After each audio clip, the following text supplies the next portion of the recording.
NFL denied the Detroit Lions 3 rule changes, so the playoff seeding change was denied. Let me tell you this about rule changes. Anything to favor the defense, they're not going to improve. They're not going to improve that. I'm not talking about that rule change. I'll get to the other ones. I think people make the mistake of thinking that these guys want to improve the football experience. They don't. You know, it's all about dollars. That's what it's about, money. It's about scoring more points, and that's what it's about. But I shelved the playoff season. So they had another rule proposal. I guess it counts as 2 from what I read. No more automatic first downs on illegal contact and holding. My thing is this. That's some bullshit. You know, if I hold on 1st and 30, it's an automatic first down. And holding is subjective in the NFL, to be honest. I gotta continue to say illegal contact, automatic first. You just think about some of these things, and if you touch his face mask because your hands went up too high, you had to play football as fast. It's the first down. Anything that favors the offense, they're gonna keep it. People come to score, watch points. You think about it, like, how many, and I don't know, just think about off top, how many rules favor the offense as far as, or the defense? It doesn't. When you're talking about automatic first down, no, you move back 10 yards, move back 15 yards. It's never automatic 4th down. You feel me? Like, you know, you literally could be 1st and 50, or you literally could be 1st and or 4th and 5 and get bailed out on a hold on illegal contact because your hands brushed his face guard. You know what I'm saying? You think about it. Holding. What's holding? You jam them past 5 yards, that's illegal contact. Like I said, that's why when we kind of talk about generations and sports and generations, man, it's really bullshit. Because they make the game easier and easier. And historically, you go look, Wilt and Michael Jordan had beef about that. You know, Wilt didn't like that it was calling Michael Jordan the GOAT. And this is before Michael Jordan really manifested into the GOAT. This is, you know, late 80s, early 90s, I believe. Maybe mid 90s. Before his legend was wrote. And Wilt had one of the famous lines that nobody talk about. He told Michael, let's video this. Him and Michael used to argue. He told Michael, he said, they made the game easier for you. They made it hard for me. And that's a fact. That's a fact. And that's what you can say when LeBron say that shit about the 70s. They made the game easier for y'all guys, especially in football. You know, you can't use defensive receivers. It wasn't a 5-yard chuck rule. You can press them all the way down the field, the receivers. They had to fight through contact down the field. The players used to play, what's the dude from the Raiders used to play, would stick him on his hands.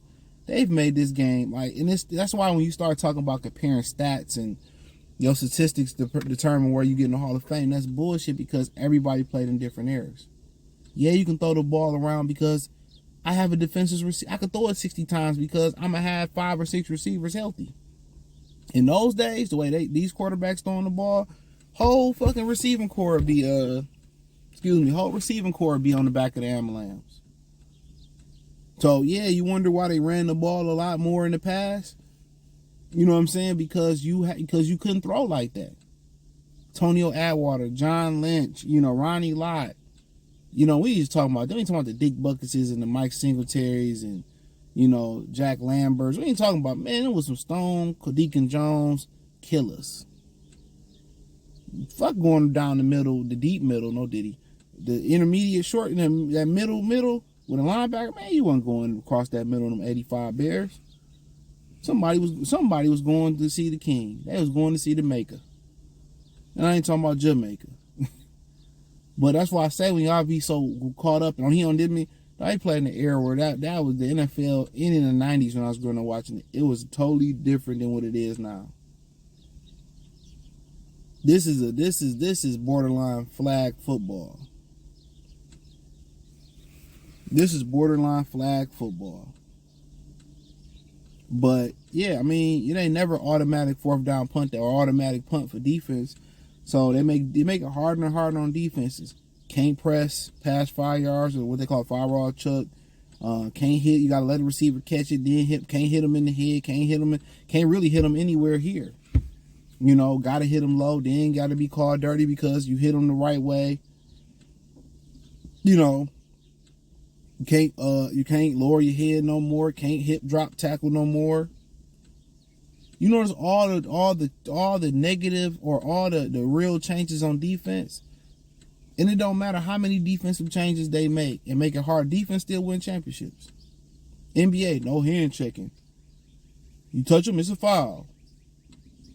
It's crazy, right?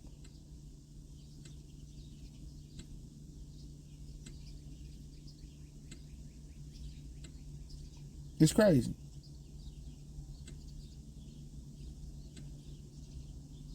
But with the other rule change of proposing the seeding, they didn't pass it. Like I said, too much like right. You know, you just get a first round bye because you won your division, but you 8-8, 8-9 now. You know what I'm saying? Like, to me, it made perfect sense. It should be seeded on records. You know, you getting rewarded, you know, with home games because you played in a shitty division. That's my opinion. I agree with it. They should have reseeded it. You know, so at the end of the day, you know how the NBA or the NFL roll. Money destroy everything. Money destroys sports. It took a minute, it destroyed it. You know, money destroyed legitimately everything. So, I mean, so be it. Honestly, I don't care. I mean, you know, it seemed like it made more sense. I have a better record. I should be seated higher than you. You know, motherfucker won, 14 games. The Minnesota Vikings, 14-3, but they got to go on the road versus a team that, 8 or 9 or 10 games in the row. That's bullshit. It truly is. That's why I say they don't want what's best for the sport. That's the problem in sports. And it's a trickle-down effect. The people that's the commissioner and the owners, they don't want what's best for the sport. So the management don't want what's best for the sport. So the players don't give a fuck no more. They don't play with that spirit no more. Because it's not a sport no more. It's legitimately legitimately WWE. It's semi-fixed. It's a semi-fixed sport. And I'm saying that nicely. And allegedly. That's what it is. That's why you see players don't really care no more. Because you know, it's not on the even playing field. It's not on the up and up. So, but hey, let me know what you think. Check out Detroit Lions Talk playlist. Thumbs up the video, share the video, subscribe to the channel, hit the link in the description. You can follow me everywhere. The link tree. Peace.